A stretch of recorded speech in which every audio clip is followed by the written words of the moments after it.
Boom, boom, boom, boom. I'm gonna shoot you right down.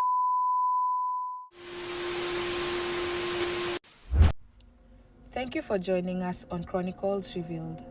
In today's episode, we uncover a story that shook both a nation and a family to their core. Our purpose is not to unsettle, but to foster awareness and insight into this impactful event. Viewer discretion is advised. Imagine a young university student brimming with hope and potential from a respected yet seemingly ordinary family. Beneath this facade lies a world of hidden struggles and emotional challenges, unseen forces that culminate in a night of profound and unexpected tragedy. This is the unsettling story of Lawrence Warunge, a 22-year-old student whose promising future took a dark turn with the tragic loss of his own family. How did a young man with so much potential come to be involved in such a devastating event? What underlying issues and silent struggles led to this tragic night? In the peaceful suburb of Kiambaa, Kiambu County, a tragic event shattered the community, leaving residents in shock. The Warunge family, once regarded as well-respected, faced an unimaginable crisis. Lawrence Warunge, a young man with a promising future, became the center of a crime that stunned the nation. His parents, Nicholas, a businessman working in the US, and Anne, a devoted psychiatric nurse, had raised their children with care and love. Yet, Lawrence's life took a dark turn, leading to an unthinkable act of violence that claimed the lives of his own family members and a family worker. Imagine a quiet night where every sound feels amplified in the stillness. On January 5, 2021, Lawrence Warunge, a young man grappling with profound inner turmoil, set his unsettling plan into motion. His first target was the family worker, James Kinyanjui. Moving silently, Lawrence approached Kinyanjui in his room and, in a sudden act of violence, struck him with a metal rod. Once Kinyanjui was incapacitated, Lawrence proceeded with a knife, causing fatal injuries. This brutal act was intended to ensure no immediate alarm was raised, allowing Lawrence to move through the house without detection. With the family worker incapacitated, Lawrence entered the house through the kitchen door. Familiar with the layout, he moved quietly through the darkened rooms. His first target was his mother, Anne Warunge. In a sudden and brutal attack, Lawrence struck her with a metal rod and then used a knife, inflicting multiple injuries. Anne, likely disturbed by the noise, may have tried to defend herself but was sadly overwhelmed by the violence. Lawrence's cousin Maxwell rushed to aid Anne but tragically met the same violent end. Lawrence attacked, inflicting severe injuries and delivering a final blow to ensure his demise. Lawrence's attention then turned to his younger brother, Christian, who was hiding under the bed. Despite Christian's pleas for mercy, Lawrence dragged him out and, after a brief struggle, inflicted fatal injuries. Christian's cries for help were tragically silenced in moments. Finally, Lawrence went after his father, Nicholas Warunge. Nicholas, who was in a room when Lawrence found him, faced a rapid and violent attack. Lawrence inflicted multiple severe injuries, leading to Nicholas's tragic death. Nicholas's body was discovered outside, indicating his desperate attempt to escape his son's violence. This tragedy prompts us to reflect. How do the stories we consume shape our thoughts and actions? Can the media influence our perceptions and moral boundaries? Lawrence's actions were not random. They were influenced by various media sources. He admitted to the police that his obsession with the TV show Killing Eve, known for its dark and intense themes, played a significant role in shaping his mindset. In addition to the TV show, Lawrence was inspired by two novels, 8 Perfect Murders and The Eve of Murder.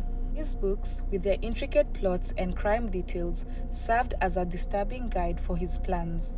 Lawrence dedicated months to studying these sources, allowing their fictional narratives to deeply affect his perception and decisions. On the night of the tragic events, Lawrence's two sisters were away at school, which fortunately protected them from the unimaginable horror that unfolded at home. Their absence, though tragic, meant they found safety in their schools, away from the chaos. Meanwhile, Lawrence's girlfriend, who was not involved in the incident, played a role in the investigation as authorities sought to understand the broader context of these events. This story raises moving questions about how unexpected circumstances can shape our lives and the far-reaching impacts of such tragedies. In the days leading up to the tragic night, Lawrence asked his girlfriend Sarah Muthoni to buy him 2 knives for what seemed to be a routine request. Unaware of his actions, Sarah complied, not realizing the significant role her action played in the unfolding events.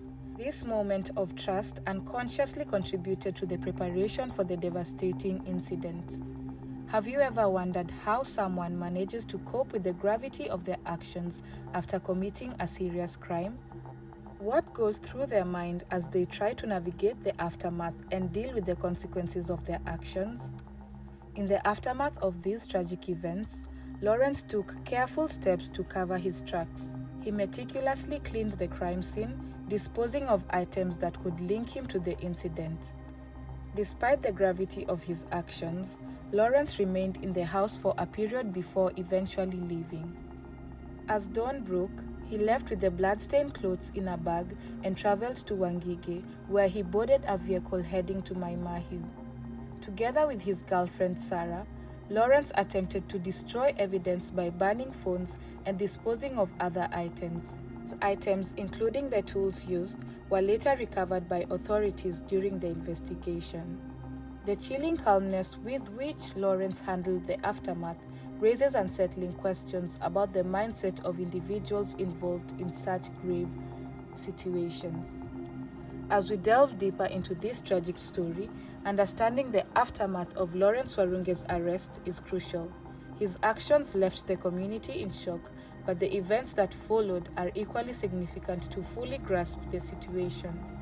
After his arrest, Lawrence Warunge became the center of intense media coverage and legal scrutiny.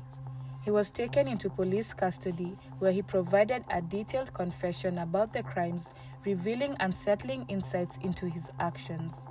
His arrest brought a sense of relief to the grieving community, but also sparked numerous questions about his mental health and motivations. Lawrence underwent several psychiatric evaluations to assess his mental state and determine his ability to stand trial. These evaluations revealed that he was experiencing severe mental health issues, including psychosis. This diagnosis had a significant impact on the legal proceedings, as his defense team argued that he was not in a sound state of mind when the crimes occurred. In court, Lawrence's demeanor appeared detached and unemotional, which complicated public perceptions of him. The legal process was extended and involved multiple hearings to evaluate his mental health and the validity of his confession. Ultimately, Lawrence was found unfit to stand trial and was committed to a mental health facility for treatment. The case underscored the urgent need for better mental health resources and support systems within our communities. It also ignited a nationwide conversation about the challenges young people face and the importance of addressing mental health issues before they escalate into violence. As we close this chapter, let's strive for a future where understanding and support prevent such tragedies. If this story resonated with you, please share it to help raise awareness. Thank you for watching. Stay compassionate, stay vigilant, and see you next time. Share them in the comments below. Don't forget to like, share, and subscribe for more in-depth stories and discussions. Together, we can make a difference.